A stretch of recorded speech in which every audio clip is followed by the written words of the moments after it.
My one hope today is that I can be a source of some inspiration. I'm going to address my remarks to anybody who's ever felt inferior or felt disadvantaged, felt screwed by life. This is a speech for the quad. Well, I was on television by the time I was 19 years old.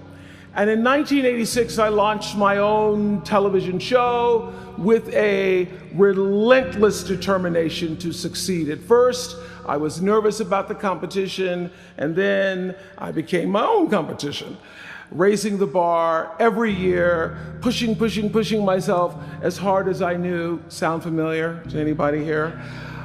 Eventually, we did make it to the top. And we stayed there for 25 years.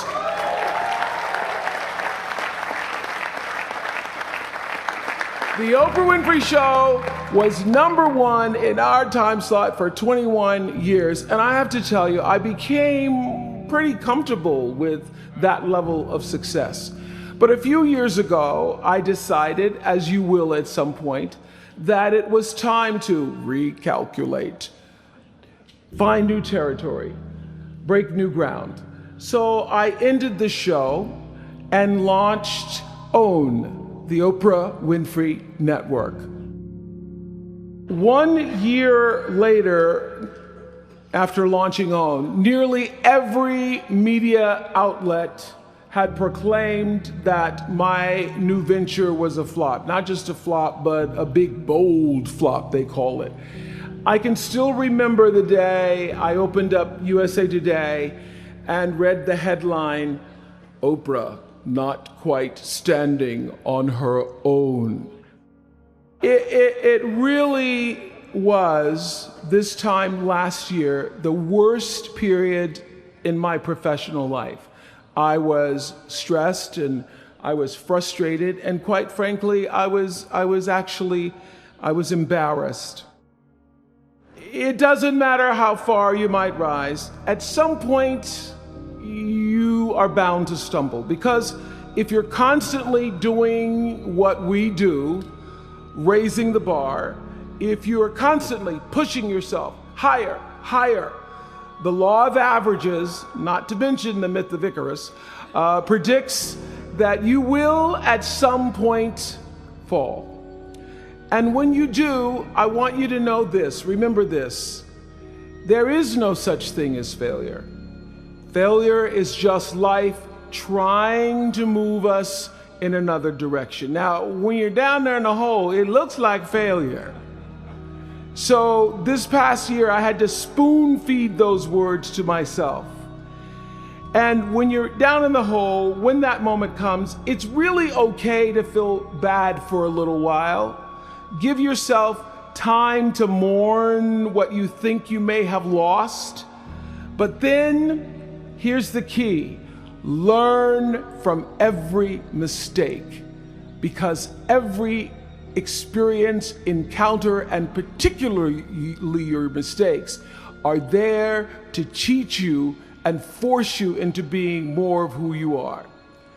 And then figure out what is the next right move.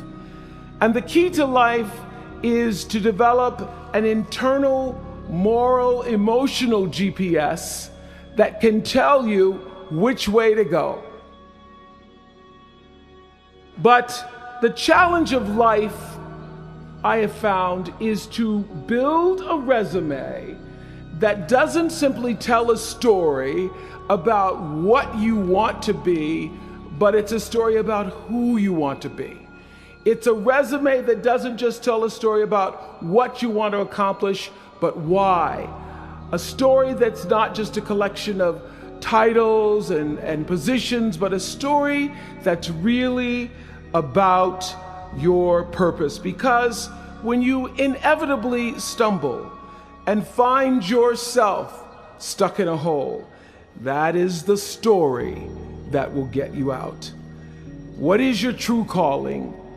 What is your dharma? What is your purpose? For me, that discovery came in 1994 when I interviewed a little girl who had decided to collect pocket change in order to help other people in need. She raised $1,000 all by herself, and I thought, well, if that little 9-year-old girl with a bucket and a big heart could do that, I wonder what I could do. So I asked for our viewers to take up their own change collection, and in 1 month, just from pennies and nickels and dimes, we raised more than $3 million that we used to send one student from every state in the United States to college. And together we built 55 schools in 12 different countries and restored nearly 300 homes that were devastated by Hurricanes Rita and Katrina. So the Angel Network, I've been on the air for a long time, but it was the Angel Network that actually focused my internal GPS. It helped me to decide that I wasn't just going to be on TV every day, but that the goal of my shows, my interviews, my business, my philanthropy, all of it, whatever ventures I might pursue, would be to make clear that what unites us is ultimately far more redeeming and compelling than anything that separates me. Because what had become clear to me, and I want you to know, it isn't always clear in the beginning, because as I said, I've been on television since I was 19 years old. But around 94, I got really clear. So don't expect the clarity to come all at once, to know your purpose right away. But what became clear to me was that I was here on earth to use television and not be used by it, to use television to illuminate the transcendent power of our better angels. So this Angel Network, it didn't just change the lives of those who were helped, but the lives of those who also did the helping. It reminded us that no matter who we are or what we look like or what we may believe, it is both possible and, more importantly, it becomes powerful to come together in common purpose and common effort. In our political system and in the media, we often see the reflection of a country that is polarized, that is paralyzed, and is self-interested. And yet, I know you know the truth. We all know that we are better than the cynicism and the pessimism that is regurgitated throughout Washington and the 24-hour cable news cycle. We understand that the vast majority of people in this country believe in stronger background checks because they realize that we can uphold the Second Amendment and also reduce the violence that is robbing us of our children. And we understand that most Americans believe in a clear path to citizenship for the 12 million undocumented immigrants who reside in this country, because it's possible to both enforce our laws and at the same time embrace the words on the Statue of Liberty that have welcomed generations of huddled masses to our shores. We can do both.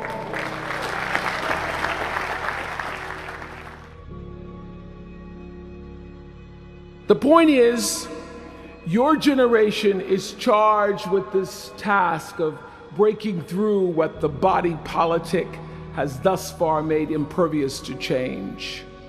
Each of you has been blessed with this enormous opportunity of attending this prestigious school. You now have a chance to better your life, the lives of your neighbors, and also the life of our country. When you do that, let me tell you what I know for sure. That's when your story gets really good.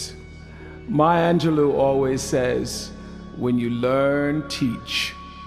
When you get, give. That, my friends, is what gives your story purpose and meaning. So you all have the power in your own way to develop your own Angel Network. And in doing so, your class will be armed with more tools of influence, and empowerment than any other generation in history. I did it in an analog world. I was blessed with a platform that at its height reached nearly 20 million viewers a day. Now here in a world of Twitter and Facebook and YouTube and Tumblr, you can reach billions in just seconds. I know you all understand better than most that real progress requires an authentic way of being, honesty, and above all, empathy. I have to say that the single most important lesson I learned in 25 years talking every single day to people was that there's a common denominator in our human experience. Most of us, I tell you, we don't want to be divided. What we want, the common denominator that I found in every single interview, is we want to be validated. We want to be understood. I've done over 35,000 interviews in my career. And as soon as that camera shuts off, everyone always turns to me and inevitably in their own way asks this question: was that okay? I heard it from President Bush. I heard it from President Obama. I've heard it from heroes and from housewives. I've heard it from victims and perpetrators of crimes. I even heard it from Beyonce and all of her Beyonce-ness. She finishes performing, hands me the microphone and says, "Was that okay?"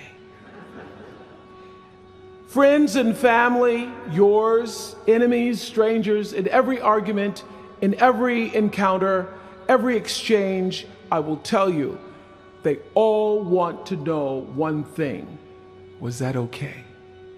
Did you hear me? Do you see me? Did what I say mean anything to you? So whether you call it soul or spirit or higher self, intelligence, there is, I know this, there's a light inside each of you, all of us, that illuminates your very human beingness if you let it. No matter what challenges or setbacks or disappointments you may encounter along the way, you will find true success and happiness if you have only one goal. There really is only one, and that is this: to fulfill the highest, most truthful expression of yourself as a human being. You want to max out your humanity by using your energy to lift yourself up, your family, and the people around you. Theologian Howard Thurman said it best. He said, "Don't ask yourself what the world needs. Ask yourself what makes you come alive, and then go do that. Because what the world needs is people who have come alive." From time to time, you may stumble, fall. You will for sure count on this. No doubt you will have questions and you will have doubts about your path. But I know this: if you're willing to listen, to be guided by that still small voice that is the GPS within yourself, to find out what makes you come alive, you will be more than okay.